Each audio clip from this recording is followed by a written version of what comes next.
Hey, Lord of the Rings fans, welcome back to another episode of Voices with Arda. It's been a little while. We've been on a little hiatus, but we're back now. We're back now. We got our shit together and we're back. New Better Do Better is back. KaliCosplay is back. We are your hosts and we got a special guest. Kali, can you introduce our guest?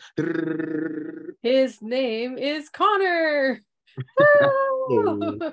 Yeah, so we have with us a guest, a special friend from, I guess, our TikTok platform where we interact the most, and we have very entertaining conversations there. So we said, let's bring it to the podcast and have an Let's bring it entertaining up. conversation here. Yeah. Yeah, so Connor, please introduce yourself. Hey, yeah.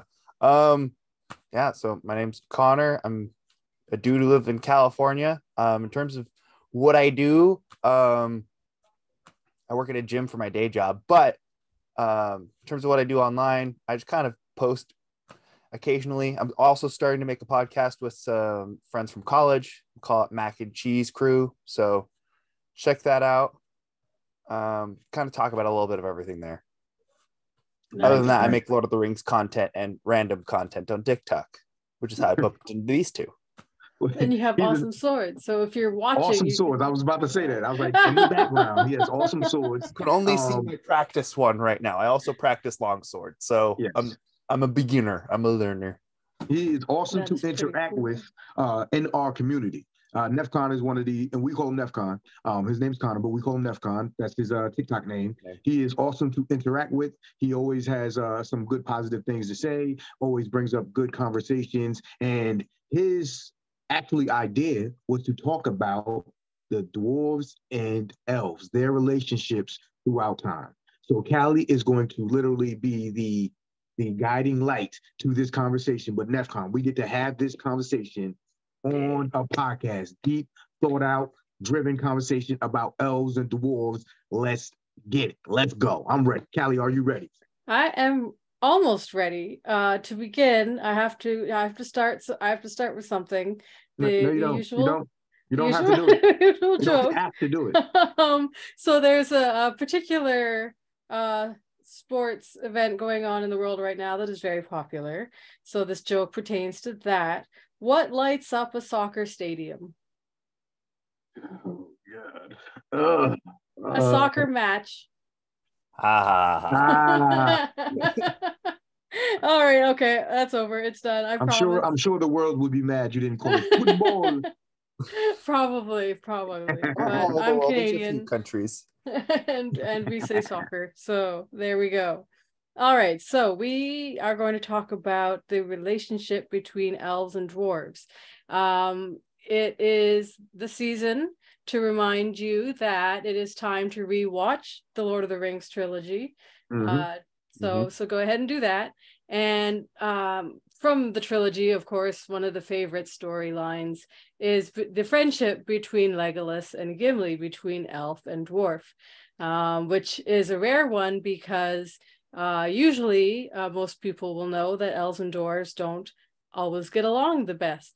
However, I want to take us all the way back through the history before the Lord of the Rings, because it hasn't always been that way. Like they've had a different kind of relationship in the history, but I want to go back even farther than that to the fact that the elves and the dwarves weren't made by the same god. Who wants to talk about it? That's kind of what are we doing here? Like, Yeah, so I we I could cover it briefly. cover it. Uh, Go ahead. Let's go. yeah, so basically, in Lord of the Rings and stuff, there's Eru Ilúvatar who's above like all the other gods, and then there's like essentially the Greek god pantheon or something pretty dang similar to that below them, and those are called the Valar. Um, Eru had communicated with his children, the Valar, about like, hey, look, this is what my general plans are on what's going to happen. We're going to have, these two different groups of mortals who will eventually become elves and men. Um, and they're going to also be my children. So one of the Valar named Aule gets kind of impatient about the plan. And so he like makes something that he thinks would look something like them. And those end up being the dwarves. But he doesn't have the ability to give them free will. They're just kind of just mindless flesh robots, essentially. Eru finds out, visits Aule, is like, hey, yo, can't do this. You're gonna have to destroy him. But Eru like sneaks the ability to give them free will, because when Aule's about to destroy them, they like cower, and Eru's like, hold up, wait, look at what they just did. And he's like, okay, we can't let these guys out in the world yet. We need the elves and men to go first, and then we can have them pop in. I think the dwarves wake up before men. Oh, okay, yeah, they might As be right long as there. they don't wake up before the firstborn, which is the elves. The elves need to be first, yeah. Yeah, the elves need to be first. So Aule's like, okay, so he just kind of like has them sleep until, you know, elves come in, and then a while later they pop in. Yeah. The thing about it is he did it without Eru's permission. Yeah. So, you know, he gets excited when Eru actually, you know, says, you know what, I will allow them to live. I'll give them, you know, life from, you know, with the flame imperishable, you know. But he says he won't amend anything that Aule did. So he won't fix them in any way. And he says that because of his impatience and his, presumption, his children are always going to have strife with Aule's children. They're going to be strife between those two. So there's going to be like problems and issues. So it starts off badly from the gate. You know, it starts off badly. The elves are always tall and fair, and the dwarves are very much shorter because Aule did not know what the children fully looked like. So he made them shorter by accident.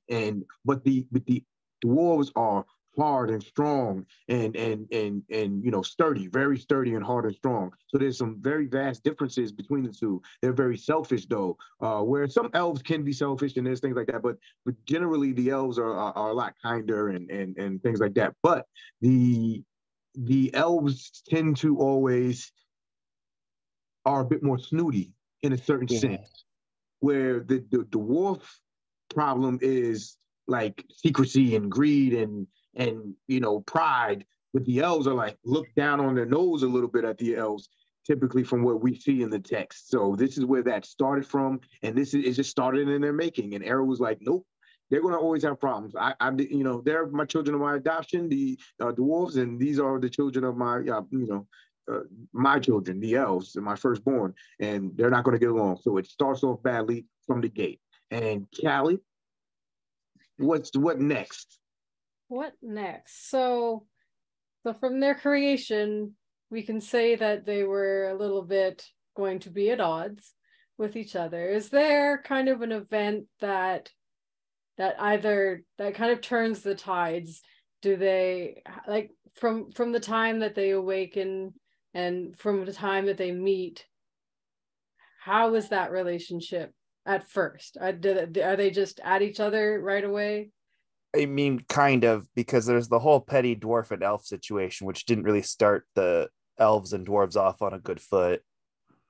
Yeah. So before the other dwarves came, the petty dwarves are like a lesser race of dwarves. They were exiled dwarves that just kind of were smaller and you know, they had committed crimes or whatever the case may have you in their various halls, and they were basically driven out, and they became their own thing. The petty dwarves, smaller, just miscreant, smaller looking dwarves, and they came into Beleriand first. They came west into Beleriand first, and the Sindarin elves did not know what they were, and they hunted them. I don't think this was out of malice. I think they just didn't know what these beings were. And once they realized, oh my God, these are sentient beings, they didn't hunt them anymore. But the fact still remains, at one point, they hunted the petty dwarves. And the petty dwarves absolutely hate the Sindarin elves. They hate them. They hate elves in general, but they hate the Sindar elves, like with a passion. And we'll get to a specific instance where that's the case in the histories of Middle Earth. So that is the first encounter between the dwarves and men. But I mean dwarves and elves, excuse me.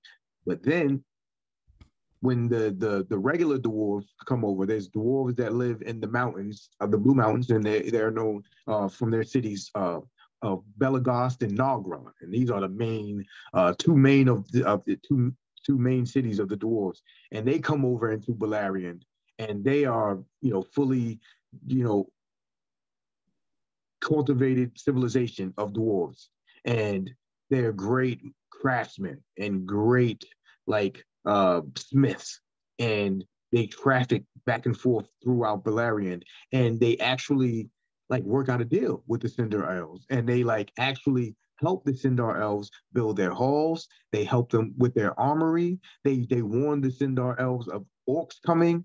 Like they have like a working relationship with them, but there is very much not strife, but there's no trust really between them in a certain sense. Like the Sindar Elves look down on their noses at the dwarves because of their unloveliness, is what they call it. You know, elves are perceived as fair, which is beautiful, more prettier, and and they feel more high and mighty. Whereas the dwarves are more gruff and scruff and like working man's being type of thing. Where and that's always a thing. They even call them the Naugrim. They give them the name the Naugrim. The Naugrim means stunted people, which is not flattering at all. So even though they have a working relationship and they trade between each other, and they there's a relationship there, it's not a very kind one. It's more out of necessity and just like, okay, well, we'll deal with each other. And the dwarves didn't trust the elves. They learned the elves language, but wouldn't teach the elves their language. So there's distrust on both sides. They just kind of deal with each other because they were like, okay, well, you're not evil, and we don't really like you necessarily, whatever. We're not flattered by you, but we'll deal with you because there could be profit to be had, and we can gain from you. And so they kind of use each other in a certain sense. So that's the next chapter in the history of the dwarves and the elves. All right. Anything you want to add to that, Connor? Or?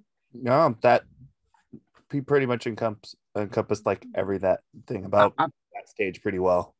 If we want to talk about that for a second and not just give them a history, how I've always felt about that was, in this particular instance, I was very much more on the dwarf side of these things. They very much got the short end of the stick when it came to things like this. They armed the entire Sindar force.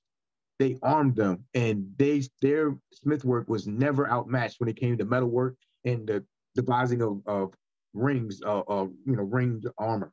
So the Sindar have a leg up, and it goes to show in the first battle of Beleriand, they just completely wipe the orcs off the face of the earth, where the elves of Osirian did not have that technology, and they did not have the weapons from the dwarves, and they were overwhelmed.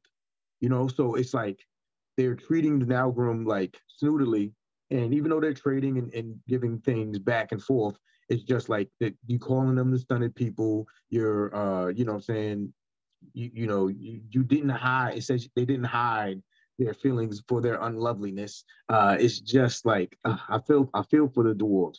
But there's instances like Thingol did give them Nymphalis, like a great pearl the size of dove's egg. So he paid them for their work.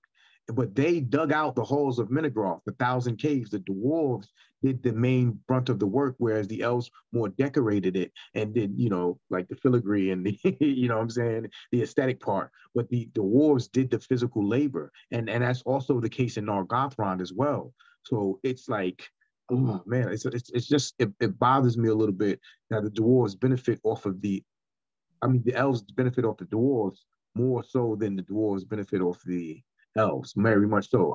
A pearl is nice, but it's no palace. It's no, what I'm saying, armory. It's no, any of those things. So yeah, and it is kind of telling that we can see how much that relationship is, benefiting one side so much, even from the lore that we have, because all that we have is written by the elves, so it is biased in their direction to a certain degree. And the dwarves are more secretive. They don't share as much with other people because they have various other customs and stuff that they consider sacred for themselves.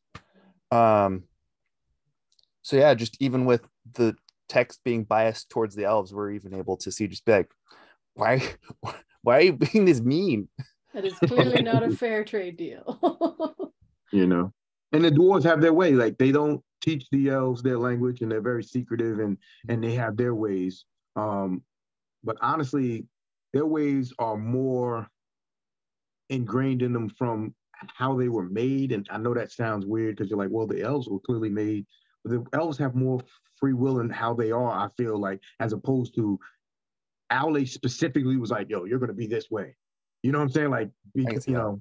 because they were made in the time of Morgoth, so he tuned them a certain way. You know, but that comes back to bite them in the ass, their secrecy and their, you know, their pride. It comes back to bite them in the ass. But overall, if I'm starting with the histories, I prefer the dwarves, you know, because of the way they're great, and even though they're not given as much credit as, you know, some of the Noldor are for their deeds, you know what I'm saying? They're great. So I think that they're underrated as a people. Oh, for sure. In the histories, they're super underrated. And people always ask me, who would you rather be out of the races? And I'm like, a dwarf, man. They do what they do. Like, they do what they do. They're unapologetic, and they're master craftsmen, and they love what they do. They're very much like Aule. Like, their building is it's just for the love. It's not for the jealousy of nothing else, or whatever. And they have their ways, but they are good, hardy friends. Like, it says that, like, they are, if they're your friend, they're your friends. You know what I'm saying? Like, you know, they're not fickle in that way. So even you saw that in The Hobbit. Thorin, they talking shit to Bilbo, but they wouldn't let nothing happen to him. Like, when it was time to go down, they was like, all right, we ain't gonna leave him. We're not gonna leave him like that. You know what I'm saying? So I very much appreciate the dwarves, and I love their culture. So, Cal, we Yeah. if we're moving forward, can we get an example of where a friendship did spark up in Balerion, where it's very interesting in for the histories of Middle Earth, with the dwarves, you know, let someone into their culture that they're not a dwarf. Please do tell. Don't So stop. Don't continue. Yes. as we go forward in time, you know, we have an elf named Aol, the dark elf, and he dwelt in a place called Nan Elmoth. He was very much set aside from the other elves. He didn't like them. He definitely didn't like the Noldor elves. He was a Sindarin elf, close kin to Thingol, and he literally was like, he liked the dark. He liked to be in the dark. Like, actually, they called him the dark elf, not because he was a Morquindi, which he was anyway. It was because he liked being in the dark. He liked being a loner, and he was a great craftsman. And he was close to the Dwarven Road, so he'd always encounter them on their trafficking back and forth throughout the, you know, Balerion, and he, because of his love for craftsmanship and their love, and they became fast friends. And he, like, really respected the dwarves, and they saw that and they recognized that, and they'd invite him to Nargrod and Belagost to their halls, and they taught him smithcraft and his son Maeglin. And I'd say that Aol was the fourth greatest smith in the histories of Middle Earth. He was renowned. After Telkar, he made, you know, Anglahil and Anglarel and Galvorn. He used it and made his armor, and he was renowned. And he had a javelin apparently that he could hide within his cloak. It was like, so great craftsmanship and workshop. Maeglin became the number one smith and miner in Gondolin, and who knows if he had a hand in making, you know, Glamdring, Orcrist, and Sting. But it's very possible, you know. So we take that for granted that they learned much of their smithcraft from the dwarves, and that is like the first friendship that we see. Even though Maeglin and Aol were terrible guys, they didn't get that from the dwarves. That was more so in themselves. But it was remarkable that the dwarves allowed someone who they never allow anyone to go into their halls and homes. This is the first instance where we hear of that. So it's the dwarves who first spark up the friendship with, you know, the elves, you know what I'm saying, and allow that and teach their craft where they're very much secretive. If they go outside of their norm and teach these things to Aol and to Maeglin. So I think that's pretty amazing. That's the first friendship that we really see sparked up between the two races, like a real actual friendship. Mm-hmm. So, like, what do you think of that friendship? No, yeah, I find it kind of interesting because with Aol and eventually with Celebrimbor, but way more so with Aol, we see that, like, having the dwarves as friends does end up like being a huge benefit for the elves as a whole, because you know they're able to like become even better at like their own crafts just by learning stuff from the dwarves. You know, like we hear that the dwarves were really good with armor and stuff. We don't, and some were really good at making swords, but normally when we're talking about like blades and stuff, they're usually made from the elves. And it's made all the more interesting that Ael becomes like, you know, Ael and his son end up becoming like some of the best elven smiths ever. And that's all because like they partnered with the dwarves and learned from each other. Yeah, that's absolutely true. Cal, what did you think about that relationship? I guess the only question left in my mind after hearing Connor speak is what did they give back to the dwarves that was like so significant? Like how did the dwarves benefit, The particularly dwarves from that benefited friendship? from AO gave them information on what was happening throughout Valerian. Gave him the hot gossip. He gave them information. And so he basically used them as like you know, a volunteer or like the news, like, you know, hey, this is what's going on throughout these kingdoms and everything, where information where they probably wouldn't be able to gather, you know, because they're not traveling maybe into the Noldorian kingdoms in the north and, you know, knowing the news of what's happening as far as with Angband and everything like that. So that's one of the benefits that they got. But I think they got the, you know, lesser end of the deal. But you know, that's for people to figure out on their own, because you know that information might be important to them in a certain sense. So I think I think the relationship was a good relationship. They both benefited in their own ways, but I love that they are the ones who are like teaching and giving when that's not their way. You know, that's not their way typically, especially with the elves. But if we keep going, we just see good things from the dwarves. And now eventually this is going to change. But for now, we see good things from the dwarves. And another instance is the Nirnaeth. The Nirnaeth Arnoriad, the Battle of Unnumbered Tears. The dwarves of Belagast put forth such an effort. And if it was not for their prowess in battle against the dragons, all would have been with it. Everyone would have died if not for their bravery. And they won renown in that battle. And they think about this. For the most part, I understand all Balerion was going to get affected, but the dwarves really didn't have a gripe with Angband and Morgoth. Morgoth was going to war with the elves, and the elves were going to war with Morgoth.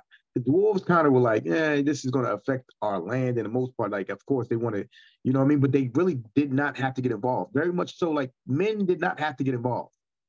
Same thing. Men, it's not their issue. They could remove themselves from the situation if they wanted to. They did not have to get involved. I think it was dope that they joined Maethros' force and they fought so bravely and heartily that they made the dragons flee the field. Azagol stabbed Glaurung in the belly, made him flee the field along with the other dragons, and saved they were survivors because he did that. And then when they didn't want to fight anymore because of the death of Azagol, they walked off and none could stay them. This is how tough and hardy they were. And they wore great masks that protected them from, you know, the dragon's fire. And just the fact that the forces of evil let them walk, like this is how hardy and strong and about it this race is. And it just goes to show that how good they were. And when they were done, they were like, we suffered a great loss here. We're done with this. We're going to go back and do what we do. But they provided the entire Eastern force with their armory. They provided the seven sons of Fëanor with their armory for the Nirnaeth. And that's so great. And it's awesome. And all the riches that passed from the Dwarf Mountains passed through Celegorm's hands first. Caranthir actually was Caranthir's hands first. You know what I'm saying? Like, so they would, you know, traffic back and forth and gather, you know, riches and go to sell them or whatever the case. And then he kind of have the pick of the litter. So, you know, they're still dealing with things like that. And once again, he did not hide his scorn for them. He did not like the way they looked and appeared, and he was, but you know, it was beneficial for the dwarves to for their payment of things that went through his hands and stuff like that. So they dealt with a lot of like slight discrimination, but they always rose to the occasion and they stood fast on what they believed in. They helped out when they promised to help out, and they did great deeds. And I just, like I said, it's just tragic how they don't get the credit that they deserve for it. Azagol was literally wearing the dragon helm of Dorloman, which ended up passing throughout the elves to men. It's renowned. It's renowned, and it was made by Telkar. So the dwarves are doing great deeds and great things, and we, in hindsight, look at how great they were. But these things are being used by elves and men. It's not. It's not like the dwarves are like, oh yeah, I did this and it's just this. Like they end up in the hands of dwarves and elves and men, and then those deep great deeds get done with them, and then what I'm saying, like it's whispered, oh, Telkar made the Angrist. Telkar made Angrist, which cut the Cimarron from Morgoth's prime. Telkar made Narsil, cut the ring from Sauron's hand. The dragon helm of Dorloman is whispered. It's not rejoiced and shouted out like it should be. Like these are dwarven things. So, what do you Yeah. think about that? Like, do you think the dwarves get the credit they deserve? Oh, absolutely not. And especially with Azagol taking out Glaurung, well, not fully taking it, but injuring Glaurung enough that Glaurung left the Battle of Unnumbered Tears. That in of itself could be argued as a bigger feat than most of the times a dragon has been killed in the lore, because most of the times that a dragon is killed, it's killed by a man who found a bizarre weakness in the armor. Yeah. Like later on, Turin takes out Glaurung because Azagol had injured Glaurung in a spot before and had removed a scale, which we don't know how difficult that is. We know that scales are like really, really hard. So assuming they stay on pretty dang easy, pretty dang hard there, and they don't get removed very easily. So the fact that it was something that injured Glaurung enough for him to flee a battle, that has to be just a huge feat. And he did it just like with hand weapons, no magic or anything, which that's just crazy. Yeah. I know I'm kind of pounding on the elves a little bit as far as, leaning in the favor of the dwarves, but I do want to make special recognition and give special recognition to one of the elves who is probably the greatest elf as far as like just being a good person, being a good being, just being true and kind and awesome. Finrod Felagund. When the dwarves expanded the halls of Nargothrond, he worked with them in doing so, and he had a great relationship with them, and they're the ones who name him Felagund, Hewer of Caves. So there was a great relationship there as well. And this was awesome. Finrod got along with everyone loved him. He was beloved, and they made for him the Nauglamir. He must have paid them handsomely with jewels that he brought over from Valinor. So he was doing the right thing, and he didn't treat them with disdain. And he was beloved to them, and they made for him their most renowned and prized possession, the Nauglamir, the necklace of the dwarves for Finrod Felagund. And it comes into play later. But it was made for him specifically, and that is just a great thing. It's a great thing, and it's another shining example of a good relationship, and where the elves actually did right by the dwarves and gave them their recognition and paid them fairly for their work and were kind to them, and they reciprocated that kindness by making him the Nauglamir, their greatest work. So think of the Silmaril as the elves' greatest work. The Nauglamir is the dwarves' greatest work, and they gave it to Finrod Felagund, Galadriel's eldest brother. It always rested lovely on whoever's neck it sat on. It was like perfect, and it had so many jewels from Valinor, and it was gold, and it was amazing. Amazing, marvelous creation, and one of the greatest of all time. So that was a great relationship. That is something highly I could speak of with the elves. So it depends on very much who, and it was awesome that he treated them with the respect that they deserved, and he was rewarded handsomely for it. Yeah, there's only really other one character who gets us along with as many people as Finrod does, and that's Gandalf. And that's because Gandalf's probably the only wizard who did his job. Yeah. So that being said, now the tables are gonna turn now, and the dwarves are going to do something very, very wrong, and I did not like this, and I think this is real scumbaggery of the dwarves, and it was just terrible. So we go through the whole history, and then you know I don't even want to speak on Meme because Meme had a legitimate gripe with Beleg, even though Beleg wasn't the person who did something to him. But that whole situation, I'm not even really going to talk about it because it was more of an action. individual It was case. an individual thing, with revenge and this and the third. So Meme ends up getting killed and he betrayed, but it was validity there from both sides. I can understand. Want to talk about Thingol, and he ended up getting the Nauglamir from Corin, who killed Meme and went into Nargothrond and took Nauglamir, which had been abandoned there. And he gave it to Thingol, and Thingol had a Silmaril, and he had the Nauglamir, and he had commissioned the dwarves to combine it, and which they did. But the dwarves, in their hearts, they didn't want to give it up, and they told him, "No, who are you to have the Nauglamir? Like this is made for Finrod Felagund."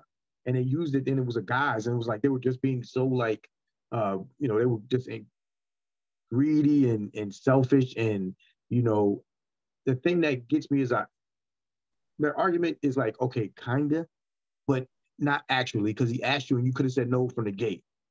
So Thingol then does something very stupid by himself. He's talking crazy to the dwarves. Who are you of uncouth race to talk to Elu Thingol, who's been here years before the stunted people? And he's talking down to them crazily, and he's by himself. But he's upset at how they're trying to withhold the thing that he asked them and they agreed to.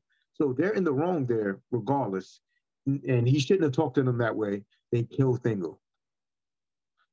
They kill him, and when they flee, they do something worse. A couple of them survive.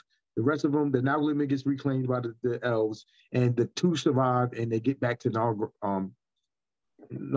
and they lie to the rest of their people. And they say that they were unjustly attacked, and Thingol didn't want to pay them, and it's just really sad. Really, really sad because it starts a whole war. And many dwarves and elves die because of it. And it's predicated upon a lie and based on a lie that the dwarves told. So I can't give the dwarves any credit there. So I don't like the dwarves for that. In that one. Yeah, and that one still just, comes down to, that one is debatably kind of an individual case though, with those dwarven smiths who did end up lying and stuff. Yeah. Plus there was a Silmaril involved, and that I feel like that throws like just something extra spicy into the mix. I'm placing the blame on the dwarves, man. I don't care about no Silmaril, none of that. Because... No, I then that's a valid way too, but it's there. It's not like I just wanted to be a jerk. Would Thingol have gone that crazy over regular jewels, do you think, though? Or like, is it because there was a Silmaril in it that he just like I don't even think it was went off like it was that? Really Thingol's fault. I think it was more so the dwarves were going crazy because they wanted to keep the Silmaril, and it was part of the Nauglamir at that time, and they were like, "Yo, we really don't want to give this up. Like, after we done did this work, I think it was that. Yeah, we like it, like my precious type shit." But to the dwarves' credit, the dwarves of Belegost refused to help the dwarves of Nargrod, and they told them, "Nah, y'all bugging. I'm not going fighting."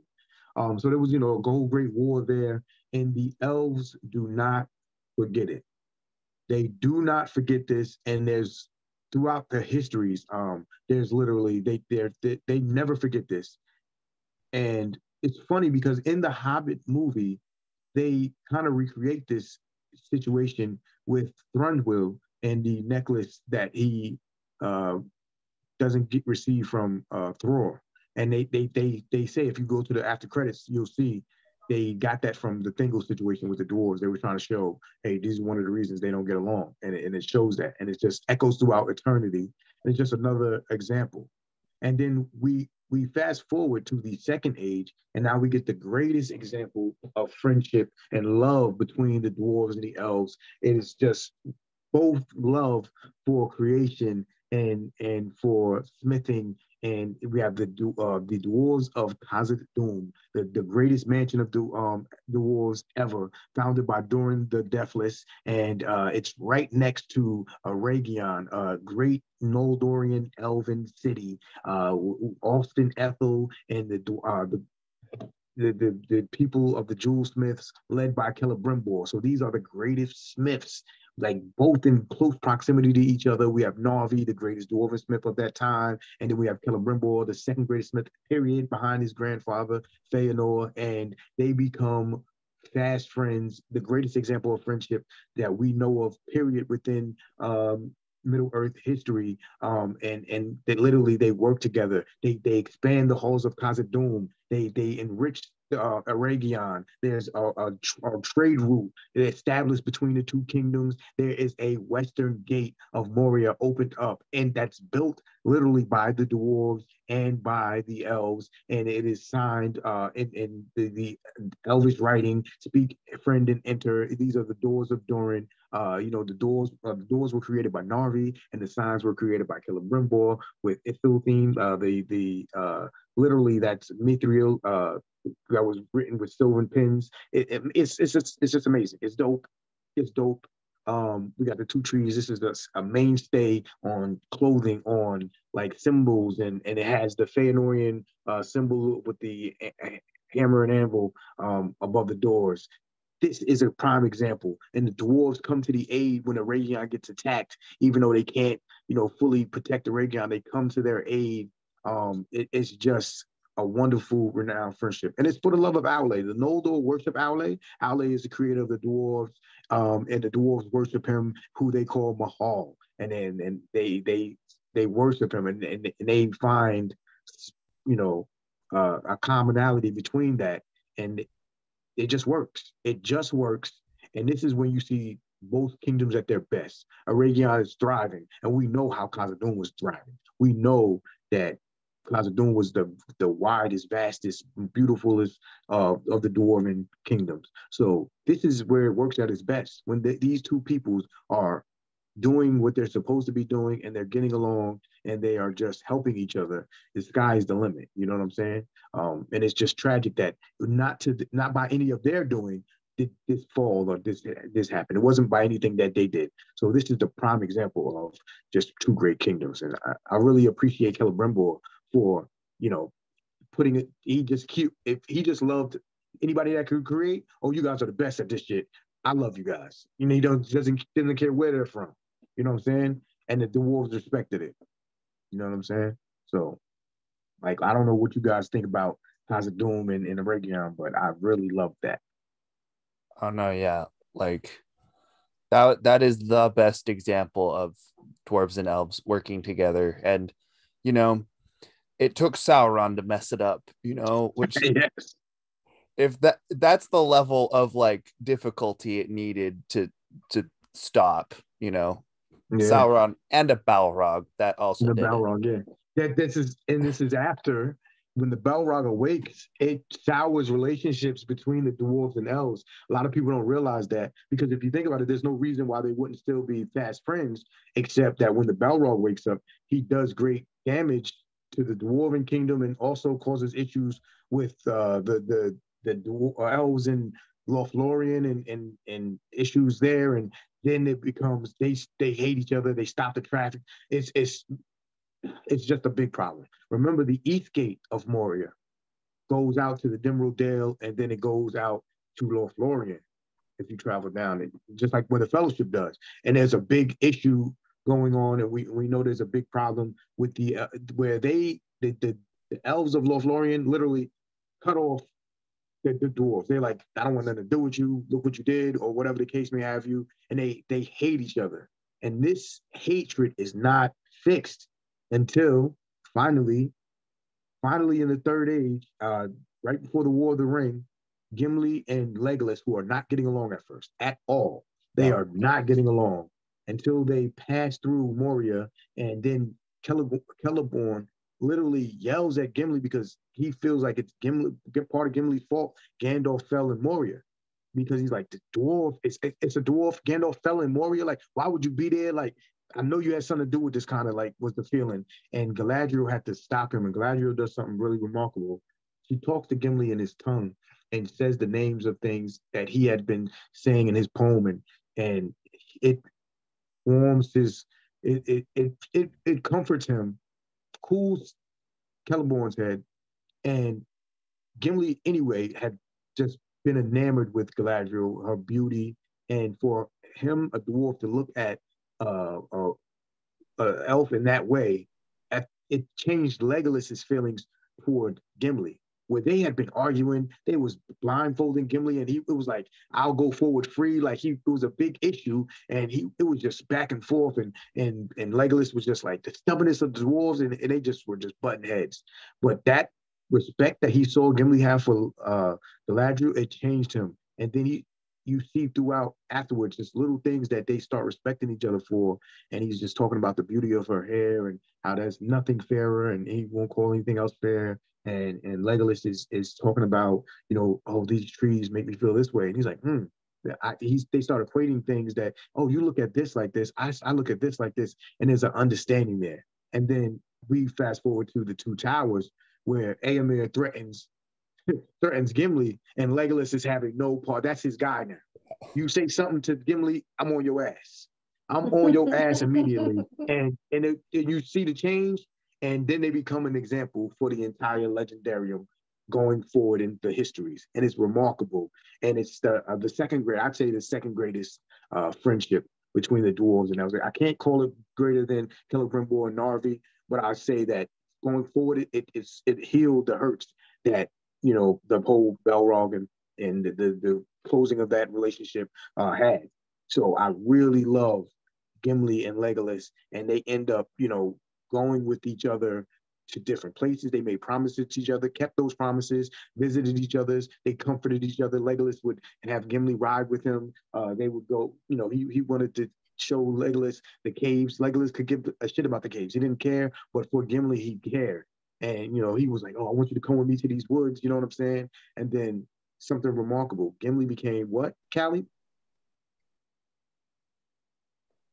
I don't know what the end of the sentence. Gimli became the first dwarf ever to go to Valinor. Yeah. Oh.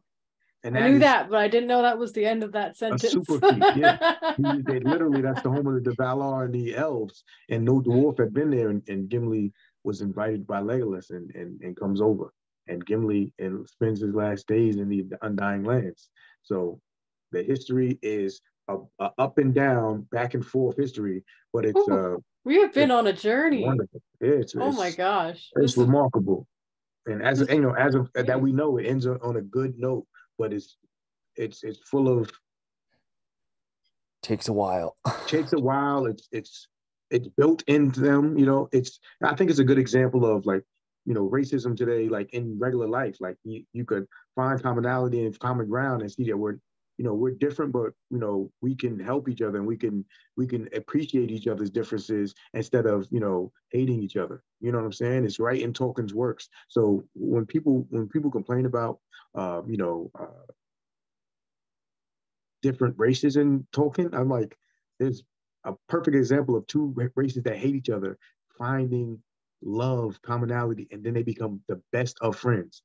It doesn't matter if he meant it. It doesn't. It shows that it's like it's in their DNA to hate each other. They were made that way, and they end up overcoming that and becoming the best of friends, supporting each other, and everybody loves their relationship.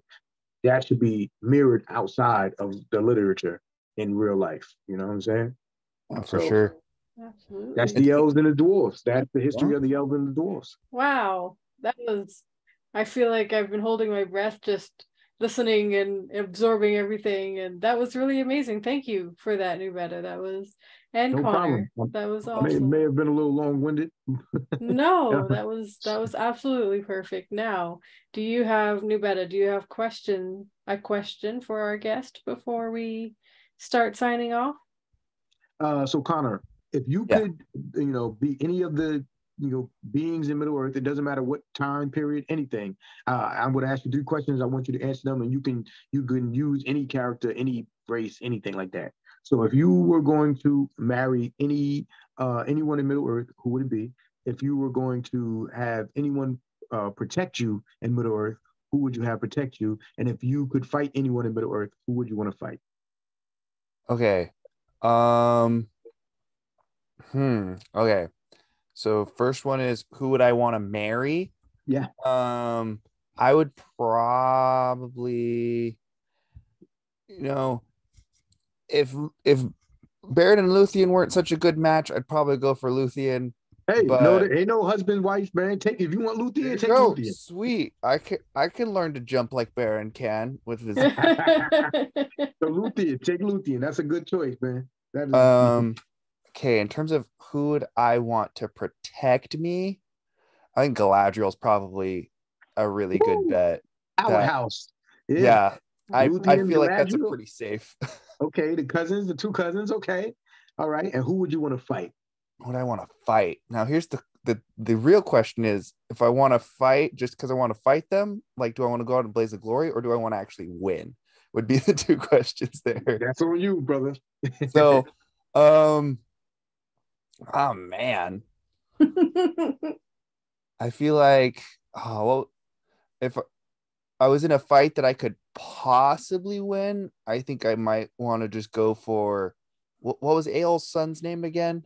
Megalyn. Megalyn. I think I could. I think there's a chance I could take him, but if it was just a fight to go out in a blaze of glory, I think Sauron would just, it would be fruitless, but I'd do something. All right. Hey. Honestly, we love to hear the reasons. We're not as interested in the answers as we are in the reasons, because they are always so great. I think you want to take on Megalyn before you want to take on Sauron. So, guys, thank you so much. Nefcon, thank you. I know Kali's going to give us some words of, I can never remember the name of your self-care tips. Self-care tips. Self-care tips. I'm like, words of wisdom. What is it? Words of wisdom works too, Kali's going to give some self-care tips.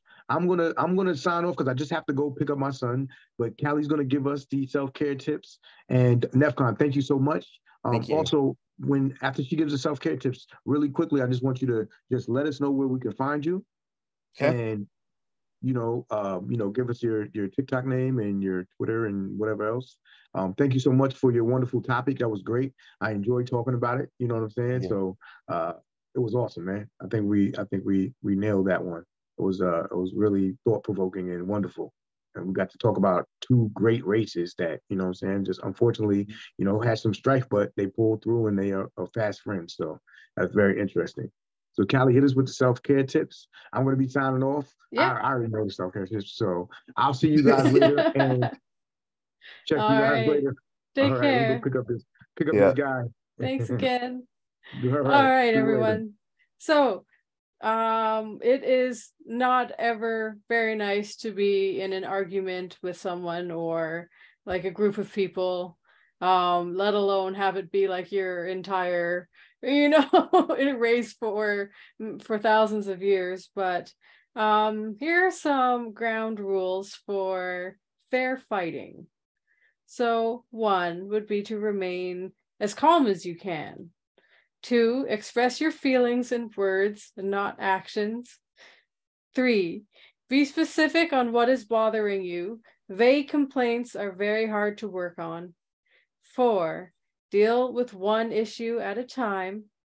5, avoid attacking areas of personal sensitivity if you want to have constructive conversations.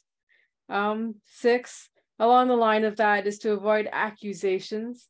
Instead, talk about how someone's actions made you feel. 7, again, don't generalize. Avoid words like never or always. And the last little ground rule would be positive results can only be attained with two-way communication. So there you go, something to remember, but hopefully never need to use. Connor, can you finish off our podcast with a last any words of wisdom you have, or where to find you online, and again, what kind of content you make, anything you want to end us with? All right. Now, yeah, as in terms of words of wisdom, as we kind of see through the elves and the dwarves, whenever you seek to find commonalities and common grounds, that's how you end up building bridges. That's how you can bridge the gaps of whatever differences you and anyone else may have. In terms of where to find me, I'm on TikTok and Instagram. My username on both is nefcon1. So I just post whatever I post, just whatever happens on my Instagram, and then on my TikTok I do just random TikToks and PowerPoints about Lord of the Rings and other like nerdery stuff and other nerdy stuff. Yeah, which you're like what I consider a well-rounded nerd. I'm branching out slowly. Which is awesome. We love to see it. Thank you so much for finishing us off strong here on episode 21 of Voices of Arda. Have a great week, everyone. Have a good one.